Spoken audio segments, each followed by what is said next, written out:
It is the Israelis and the Americans who said that the Iranians did not have the capacity to use ballistic missiles with a range beyond 2,000 kilometers. They are now making the claim that they can get to Diego Garcia, they can get to the continent of Africa and Europe, and they did not for 1 minute imagine that the Strait of Hormuz would be closed.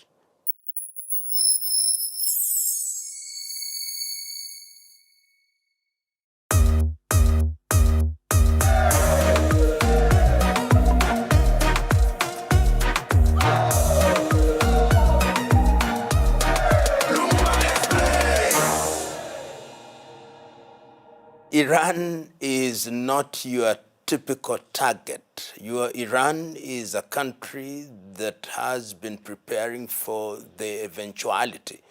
And in many ways, the Israelis and the Americans underestimated. They thought they would do a Maduro-like thing. But that, of course, has not happened. They then made the assumption that once you hit the head, that is the elimination of Ayatollah Khamenei, then there would be confusion within the ranks of the leadership in Iran. Little did they know that the leadership in Iran is a leadership that is very well coordinated. You eliminate one tier and they go into the second and to the third and into the fourth tier. And when one listens to the Iranians, even those who are on the borderline are now saying this is a matter of national pride. And if one ever doubted that, the conduct of their football team that had gone to Australia, which in ordinary circumstances perhaps would have accepted to get into exile, they all said we are going back home because this is a matter of national pride. It is the Israelis and the Americans who said that the Iranians did not have the capacity to use ballistic missiles with a range beyond 2,000 kilometers. They are now making the claim that they can get to Diego Garcia, they can get to the continent of Africa and Europe, and they did not for 1 minute imagine that the Strait of Hormuz would be closed. This was a war of aggression without justification by the Americans, and at a time when they were attacking the Iranians, there were ongoing negotiations which were being mediated by the Omanis, and they simply attacked Iran. And now, when you hear or we hear President Trump saying, we want to negotiate, the Iranians are asking, is this not a case where they want us to be lulled into a false sense of security?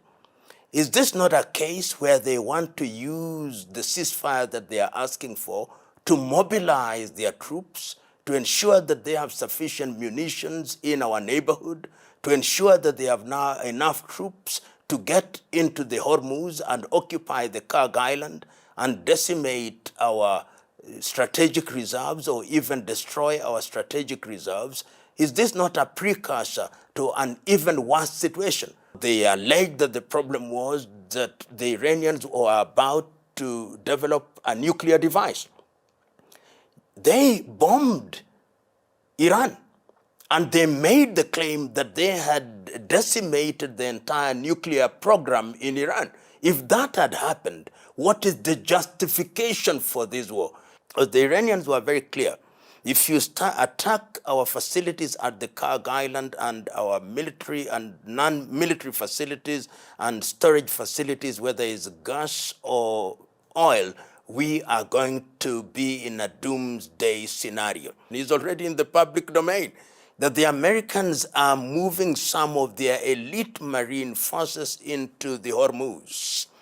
And that I'm told the plan is to have an actual landing on the Karg Island. And the Iranians are saying, we are waiting for you.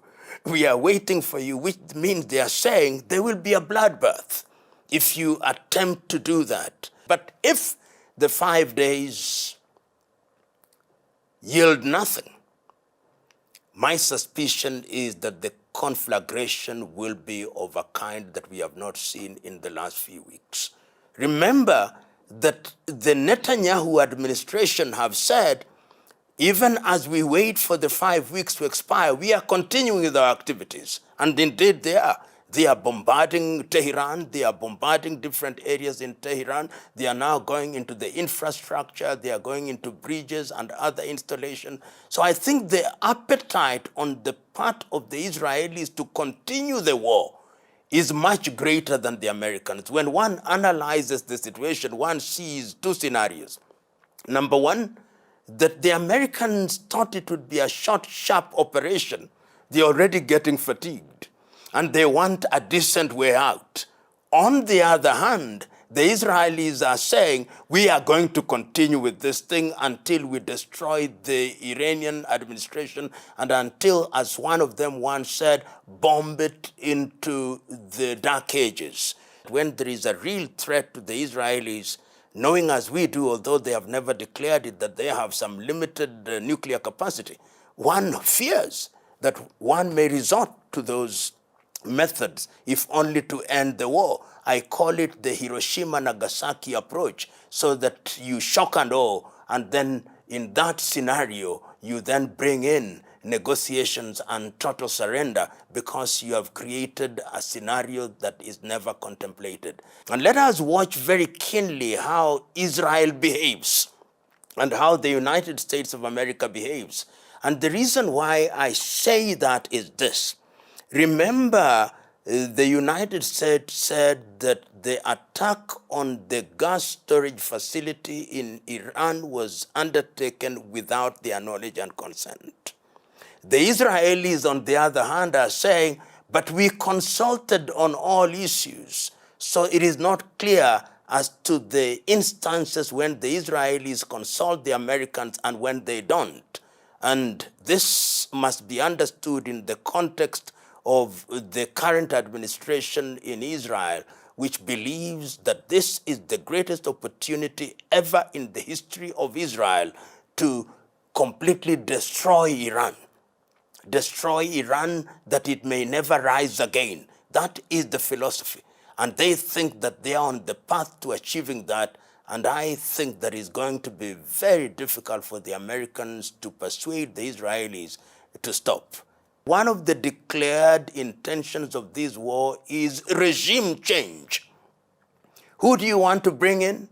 Somebody that is friendly to the United States of America so that you are able to deal with that particular administration in a manner that is beneficial to the United States of America.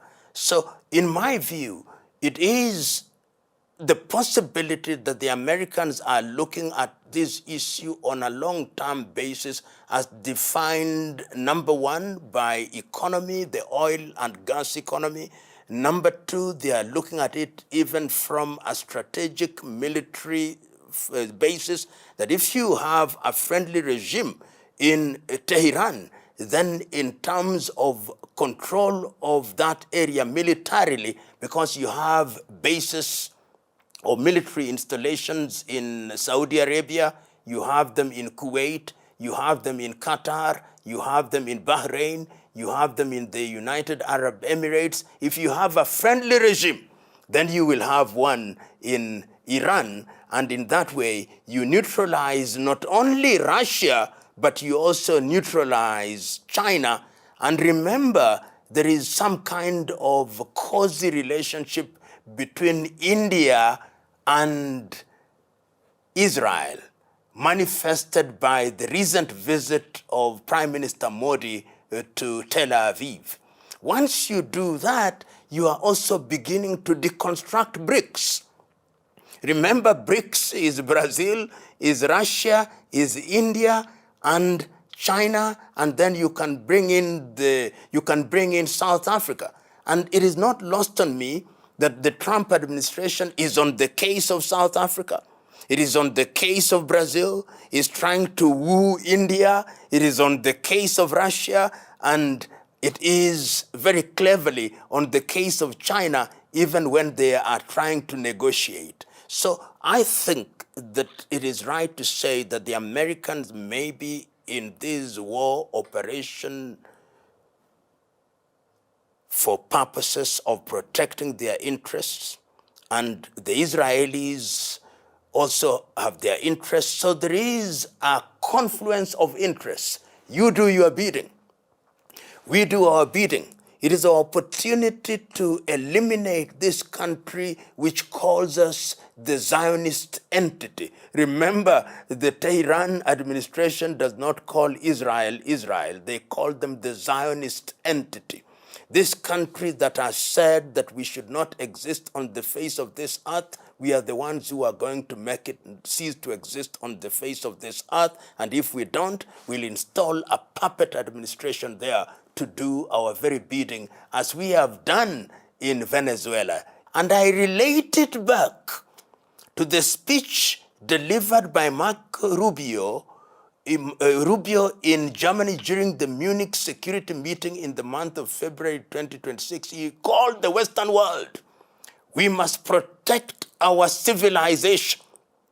And it is not lost on me, for example, that in the continent of Africa, if you want to see geostrategically, there are no less than 40 military bases that are controlled by America and the Western world.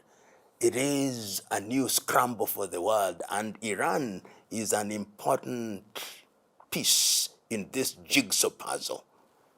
Americans and the Israelis, having had their noses bloodied in a manner that they had never imagined, now think that the quickest way to bring this war to an end is to bring in the Europeans.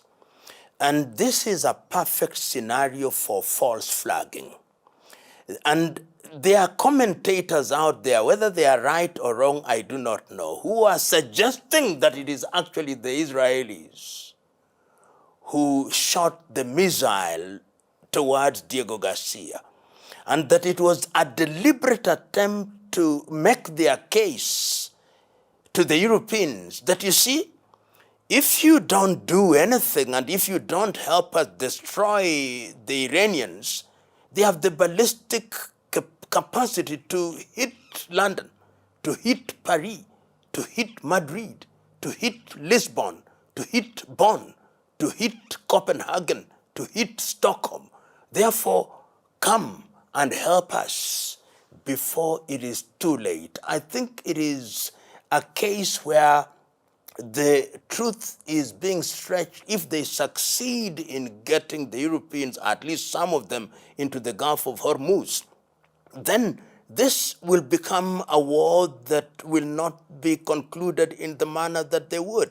As somebody has rightly said, it is going to become an international guerrilla warfare that you may destroy, you may even send boots on the ground in Iran, but you will be in a quagmire worse than Afghanistan, a quagmire worse than Vietnam, a quagmire worse than Iraq, a quagmire that you've never seen before. There are so many moving parts that just one false touch of a button can make things spiral out of their orbit. And when they do, then who knows what will happen. We could very well be mourning the death of common sense and writing its obituary at once.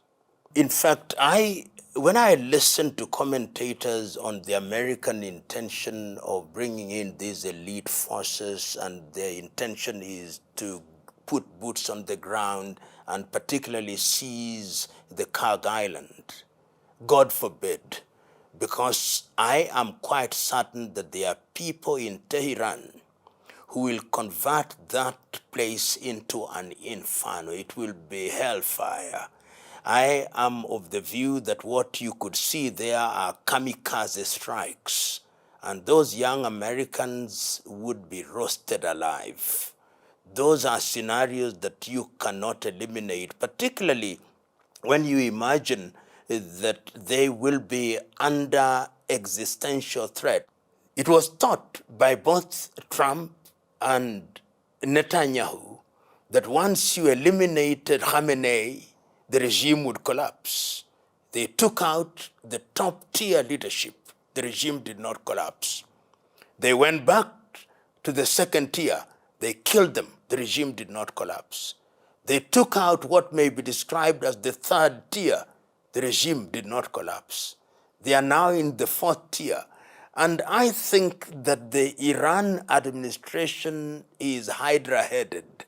You cut down one head and another one grows.